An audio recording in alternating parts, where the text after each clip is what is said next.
All right, y'all. A lot of people have been asking, so here to deliver. We're gonna do a little studio tour slash explanation of how I connect everything and all that good stuff. So, for starters, I'm speaking through SM57. This guy, it's going straight into the audio interface by Behringer. It's got 4 XLR inline inputs in, goes to the computer. I use Logic, I use Apple, just because I started out on an iPad, GarageBand, and yeah, it's just easier that way for me. So, I guess we'll start from left to right, what everything is, how it's connected, and all that good stuff. Okay, so I used to use ironing boards for all my stuff. I got one still, but I thought I'd make it a bit more somewhat professional-ish, so nothing falls. So I used keyboard stands to hold here, and then just took plywood, cut it up, and yeah, stacked everything on top.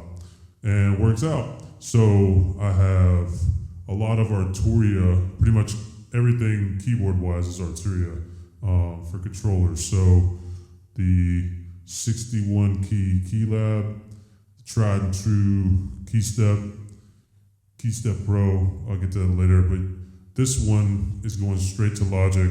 I got it playing Omnisphere, which is really tight.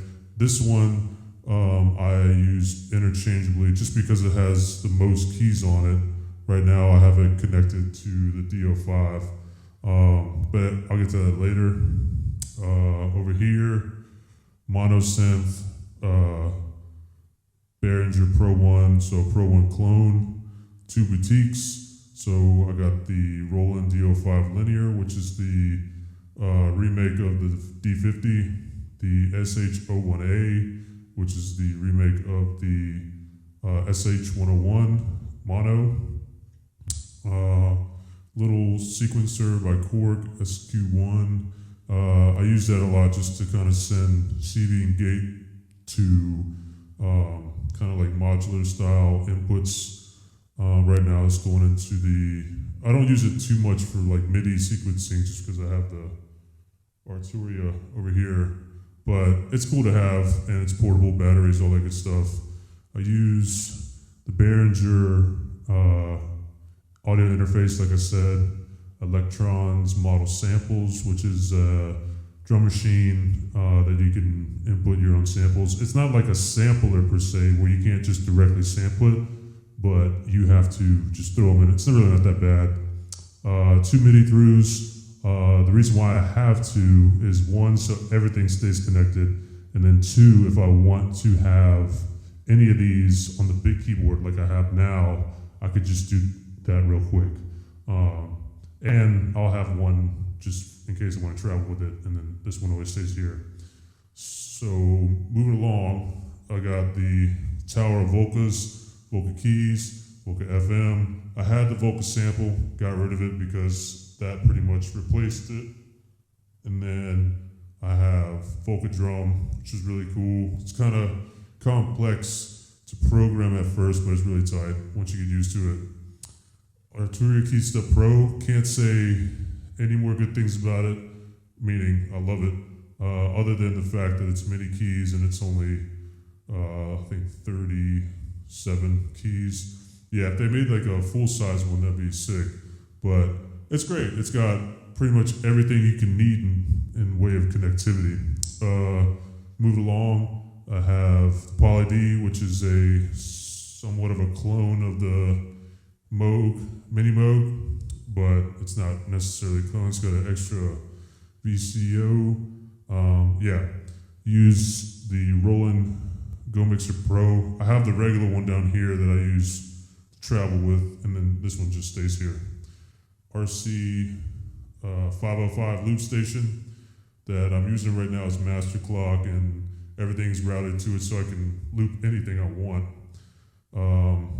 Yeah, just drawers full of whatever. Over here, Super Fuzz, cheapo Behringer pedal. Trying to make sure y'all can see it. Oh yeah, I'm filming this with my iPhone, and it's basically on my forehead right now, so it works. But yeah, I got this idea from a buddy on Instagram called Monster Hands. Makes everything sound awesome. But I'm using that as an insert, not in the pedal chain. But move along. Let's see, we got the Bastille instruments, Castle drum. Kind of hard to explain, but it's essentially a drum machine, but it does a whole bunch of cool, weird stuff. Korg, NewTek, NES1, cool monosynth, digital monosynth and effects processor. I'll go into more specifics of what I'm using it for. Soundcraft, EFX8, love this guy. UK mixer, saw Lego Welt using these things, and when I was in the market for one, it pretty much had everything I needed / wanted, so good piece of kit. Finally, we have my pedalboard that I used to use for guitar gigs, but right now I'm just using it as effects processing through the aux in here. So, and then classical guitar and some more bits and bobs. So that's all the stuff. Right, so next I figure we'll do how everything is connected audio-wise, and then we'll move to Midi, and then give some examples and pretty much how I do my workflow thing. So essentially the way it works is there's kind of like 3 parts. So the main mixer, which pretty much has all the synthesizers and hardware, that all of them I have 2, well, it has a couple of stereo outs, but right now I have 2 XLRs coming out of that, going into the audio interface, in case I want to record anything to the DAW. I have 2 more coming out via RCA into the looper, so I could loop anything, and then from there, it comes out and into the Go Mixer Pro, so I can record anything on my phone. Also, I'm taking the outs of the interface, so anything coming out of the Logic Pro can be looped as well. And it could also, I can configure it in a number of ways, but right this second, this is master clock, and then we'll get to MIDI later, but what I usually do sometimes is use this as master clock and slave it all after that, but for right now, that's how I have it set up. So yeah, that's audio. Pretty simple, just a lot of cables and all that good stuff, but yeah, everything. The only thing that I might mention is the only thing that's not directly connected to the mixer is this guy, because I ran out of inputs. So I actually have that going into the external in, because this guy has external in, and so does this. This one takes mini jack, that one takes 1/4 inch, so I use the mini jack right here into this, so if I just turn the oscillators down and open up the noise / external, I can take the audio and process it. Plus you can go through the cutoff and use the LFO and all that cool stuff. So that is essentially it as far as, and the pedals are just basically going through the FX auxiliary send, so coming out of it in here and then goes through, and then since these 2 are stereo, I take the stereo out of the Eventide and put in the return, so then I can use the effects of these pedals on any one of these channels with these green knobs. So yeah, that's audio.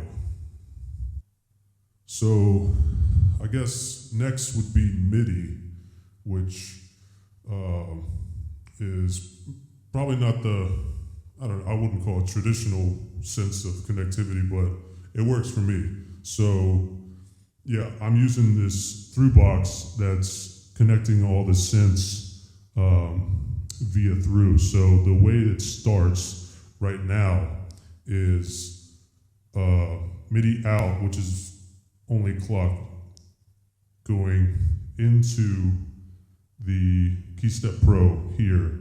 Keystone Pro has 2 outs, so I took 1, and then that goes to the through, and then splits it, I think 7 ways, potentially the 7th is right here, but, and then I use the out, the second out to MIDI clock the sample. So the only one that I don't have synced is this guy via MIDI. You can use it via MIDI and input notes and all that good stuff with this, but I recently got it, so I figured the best thing to do is just use the sync out of the Volcas just so it's in time. I have this guy synced up if I want to use it as a synthesizer from one of the syncs from, I believe it's the Volca Keys has a sync coming out in here. And then this is also synced up via, let's see here, I believe, I'm trying to see. Oh, the New Tech has a sync out, in and out. So it's being synced, but then it can sync clock to this guy. So everything's essentially synced up. I also have a MIDI out from the interface, so essentially Logic, that I have right here. So if I want to send MIDI data from Logic to any one of the synths, I just pop out the MIDI through and then pop that in. Oh, I misspoke. Here's the other, this is what's syncing the Bastille Castle. It also has the same kind of MIDI sync, or excuse me, clock sync in and out. So that goes right in there. So a lot of options. And essentially that's it as far as MIDI. Oh, sorry, one last thing. This I usually use it for Logic as my main controller. But for right now, I was recently playing with this guy, so you can play it on these guys because it has aftertouch, which is great, but there are many keys and there's only 37 of them. And I personally like having a bit more flexibility as far as the octaves. So I just took the MIDI out. It doesn't have in, or excuse me, yeah, no MIDI out, no MIDI in, only MIDI out. And then that goes to this through box and then goes to the MIDI in. So, but normally I would just have all of the synths be connected via the through box, and then this would just be controlling whatever I'm playing sauce synths wise in Logic. But I also I'll have them both connected, but on different MIDI channels, so I can have 2 different soft synths going at the same time and just have it that way if I want it. So that's MIDI. Okay, so I figured we'd use kind of some examples of some of the stuff and what it sounds like, because I could sit here and keep nerding out and talking, but most people want to hear this shit anyway. So yeah, so I got Omnisphere playing some weird, cool stuff.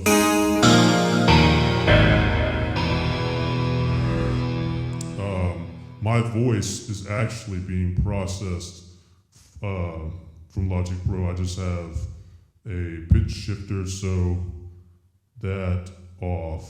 Sounds like this, so that's my normal voice, so I figured it'd be cooler to have a pitch shifter. Little reverb, little EQ, there you go.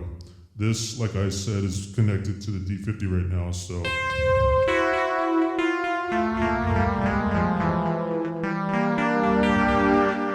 That's what that sounds like. The model samples I don't really think I have too much going on with it right now. I actually have it muted. Well, okay, so the Pro 1, here, let me mute this guy. So one thing on Midi that I forgot to mention, each of these is pretty much on a separate channel except this guy and this guy, just because they're both pretty much used for basses. So when I could play it alone on its own keyboard, but since this is a keyboard, I use this controller, but they're both on the same MIDI channel, so together I could potentially have a 6 oscillator mono bass, which is a bit excessive, but yeah, it's pretty tight. So the Pro 1, oops, excuse me, this one.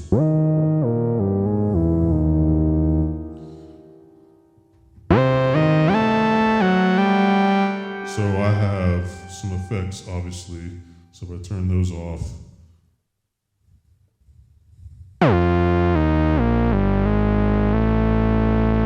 yeah, pretty cool. And if I want to show the Bastille, so I just turn these guys down, this up,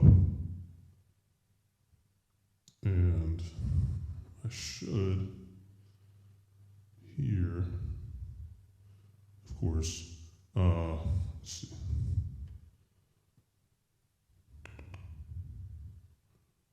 Okay, that's not working, so I'll cut it here and then show when it is working. Okay, like a dumbass, I forgot. You gotta send, this has to basically have a droner gate going through it. So anyway, you basically put this on, open the filter, and turn the volume up. There it is. So yeah, pretty wild.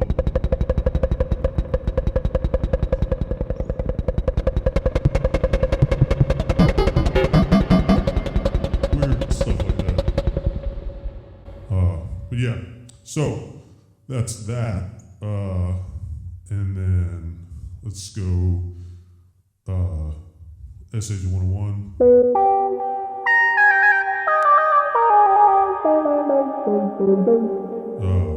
Pretty straightforward. D50. The vocal keys.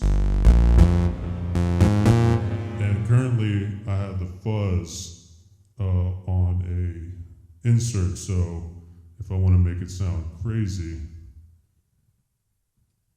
turn that on.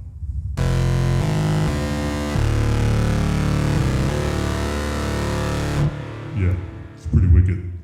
And then this has the FM.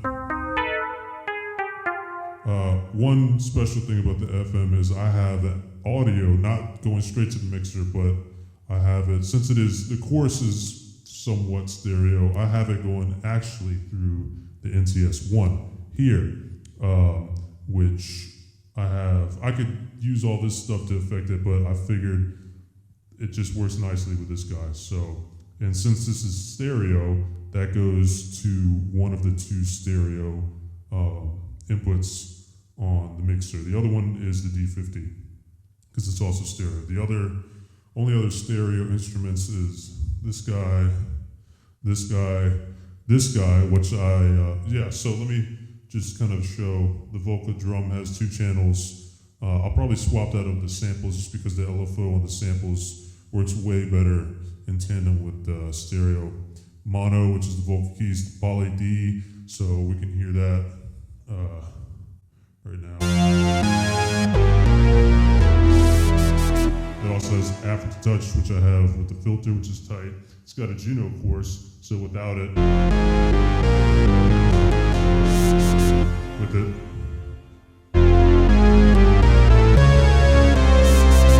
yeah, so that's why I use it that way. Pro 1 mono, SH 101A mono. Yeah, so that's pretty much it. And then this is stereo.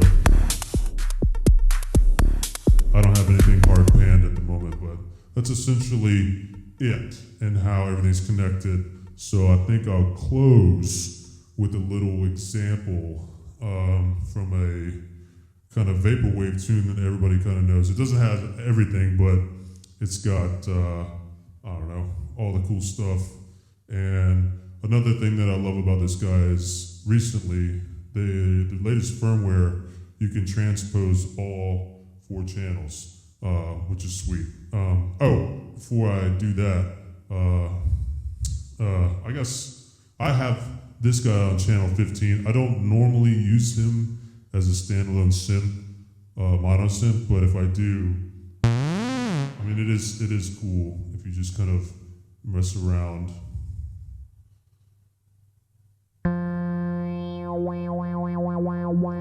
Yeah, I usually use that guy when I travel.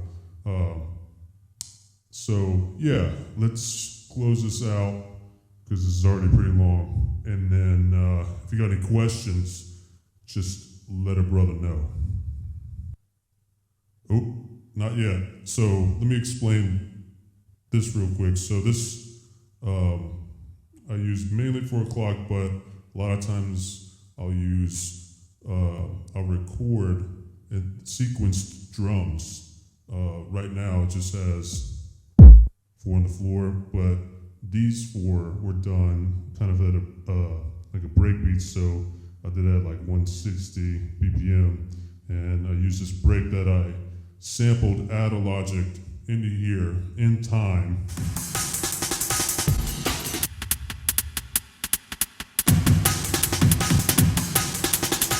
And then I used the cool effects for, like, I don't know what you would call, like breaks, and just to kind of vary it up like this.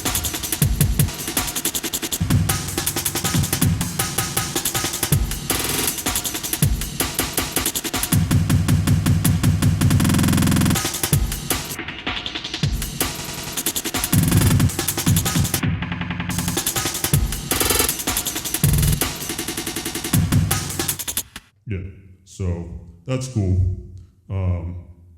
And yeah, there's a million things you could do with it. Mark Ribier uses it, Luke Daddy. It's kind of the reason why I got it, but I kind of use it for other stuff too. I want to get a foot controller because this is a great looper, but it's a desktop looper rather than Stompbox. So, I mean, you could use your feet to do it, but it's kind of difficult. So most people have like a little cheap switcher, but I haven't gotten around to it. So that's that. So let's move on to the final part.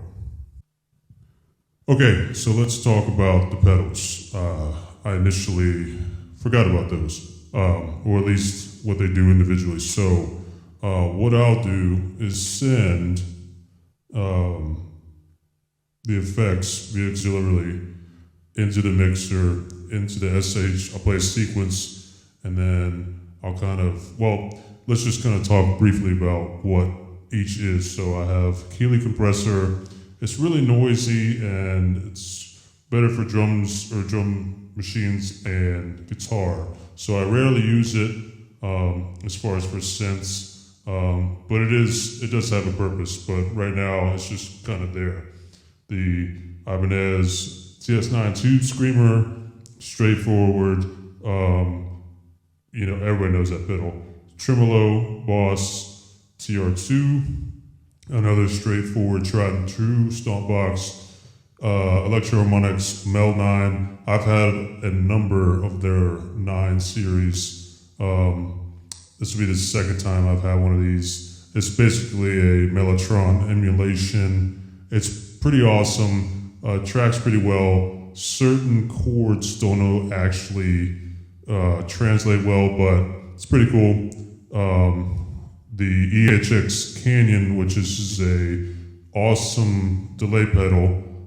It's not stereo, but it has like a million different modes, a lot of tweakable parameters. I actually had mine modified because it only came with one switch, foot switch, but guy in Tennessee, AWOL pedals, used to modify them. I don't know if he does it anymore, but better, different switch, I think like a momentary switch. The originals have the clicker ones. This is, yeah.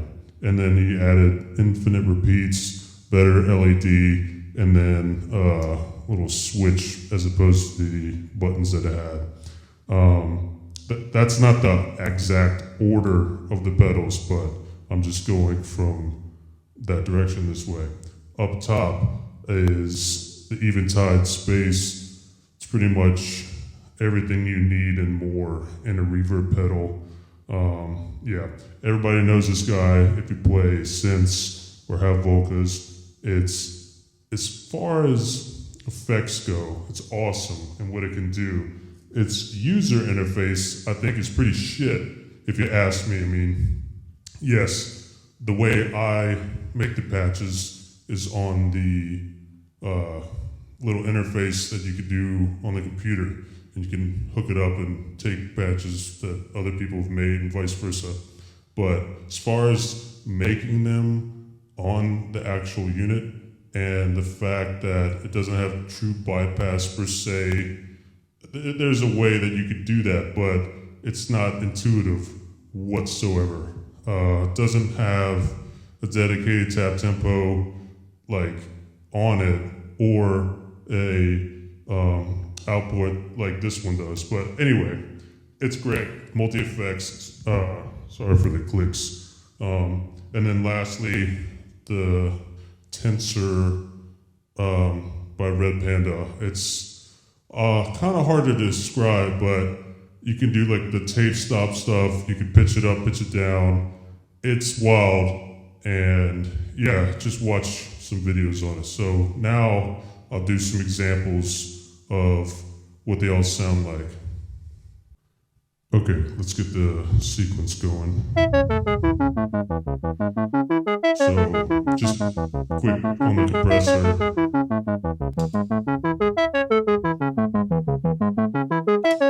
Not too much to it unless you're trying to get some sustain. Tube screamer.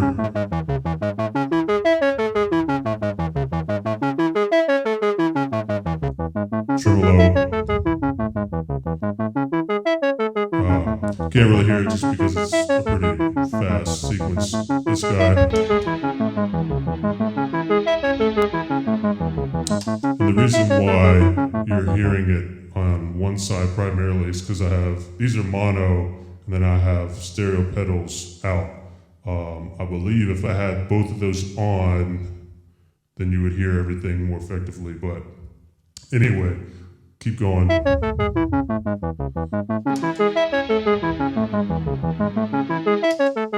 Reverb, let's just get that going. Yeah, awesome reverb. And go for days. Delay.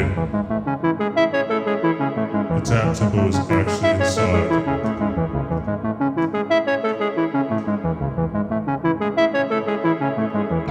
Division. And then my favorite, the infinite repeats.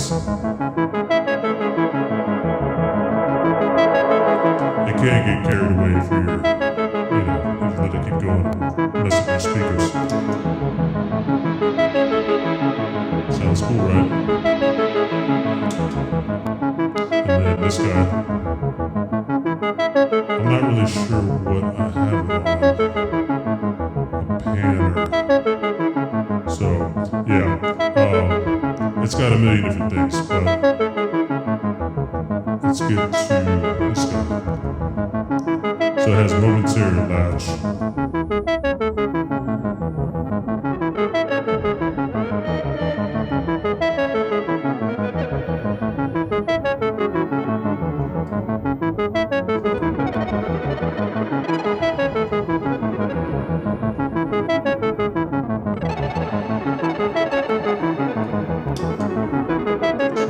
Everybody wants to see it. All of them on.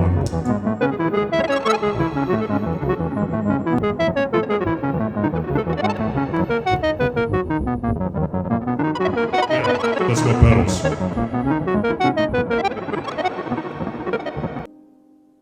Alright, so we're going to close this one out with a jam everybody kind of knows. Yeah, it's not the tightest thing ever, but gives you kind of an example of like how I do everything after now knowing how it's all connected and whatnot. So, yeah.